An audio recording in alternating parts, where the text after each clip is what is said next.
எல்லாருக்கும் வணக்கங்க. இன்றைக்கி நான் வந்து வாழைக்காய் வறுவல் எப்படி செய்கிறது, அதாவது ரோஸ்ட் வந்து எப்படி செய்கிறதுன்னு சொல்லி தர போகிறேன். வாங்க வீடியோக்குள்ளே போகலாம். இந்த வாழைக்காய் ரோஸ்ட்டுக்கு தேவையான பொருட்கள் நான் வந்து ஒரு வாழைக்காய் தாங்க எடுத்திருக்கேன். அப்புறம் எண்ணெய் எடுத்திருக்கேன், ஒரு 4-5 டீஸ்பூன் எடுத்திருக்கேன். உப்பு தேவையான அளவு, காரம் ஒரு 1/2 டீஸ்பூன் எடுத்திருக்காங்க. இஞ்சி பூண்டு பேஸ்ட்டு வந்து ஒரு 1 to 1.5 டீஸ்பூன் எடுத்திருக்கேன். நான் நீங்கள் எண்ணெய் இல்லை வேண்டாம் அப்படின்னா தயிர் எடுத்துக்கலாம். நான் தயிர்லாம் எடுத்துக்கல. இப்போ எப்படி பண்ணுறதுன்னு பார்க்கலாங்க. இந்த வாழைக்காயை வந்து தோலை சீவிட்டு நம்ம என்ன பண்ண போகிறோம்னா, ஒன்று கிராஸாக வெட்டிக்கலாம், இல்லைனா வந்து நம்ம சாதாரணமாக ஸ்லைஸ் பண்ணிக்கலாம். ரொம்ப தின்னாக போட்டுறக்கூடாது, ஏன்னா வந்து நம்ம தோசை தவாவில் தான் போட்டு எடுக்க போகிறோம். அதனால் வந்து ரொம்ப தின்னாக போட்டால் பிஞ்சு போயிடும்.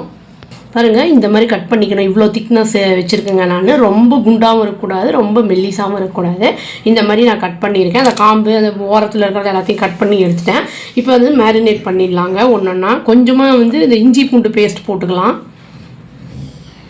அந்த காரம் உப்பு எல்லாத்தையும் போட்டு நல்லா மிக்ஸ் பண்ணிடணுங்க. ஃபஸ்ட்டு இந்த மாதிரி நல்லா மிக்ஸ் பண்ணி விட்டுக்கணுங்க, இல்லைனா வந்து சரியாக ஈவனாக அது வந்து பிளெண்ட் ஆகாது. அப்புறம் எண்ணெயும் கொஞ்சம் ஊற்றிக்கலாம், ஏன்னா அந்த கோட்டிங் நல்லா இருக்கணும். அதுக்காக மேரினேட் பண்ணிட்டேங்க. இது இவ்வளோ தான் அந்த கோட்டிங் வரும்.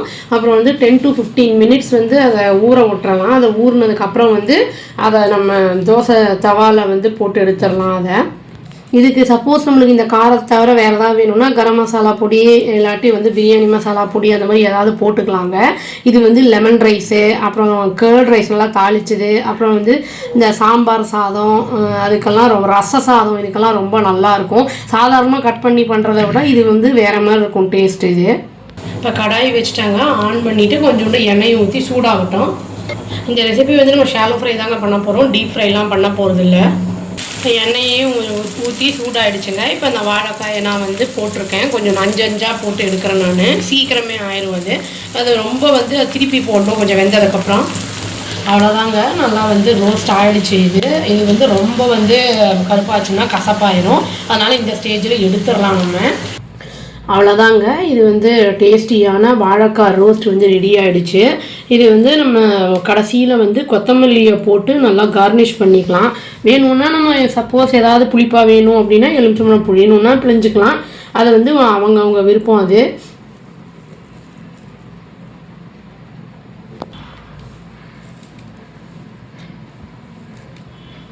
சும்மா அப்படியே சாப்பிட கூட நல்லாயிருக்குங்க.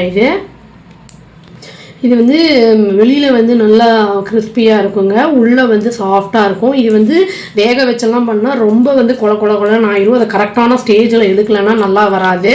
இது வந்து அப்படியே பண்ணுறது தான் பெஸ்ட்டாக இருக்கும். ஈஸியாக வேகிற காய்ங்கிறனால அப்படியே ரோஸ்ட் பண்ணிட்டேன். நான் ட்ரை பண்ணி பார்த்துட்டு எப்படி இருக்குன்னு சொல்லுங்கள். அவ்வளோதான். Thank you. Please do like, share and subscribe our channel and click the bell icon and click the all option. Thank you.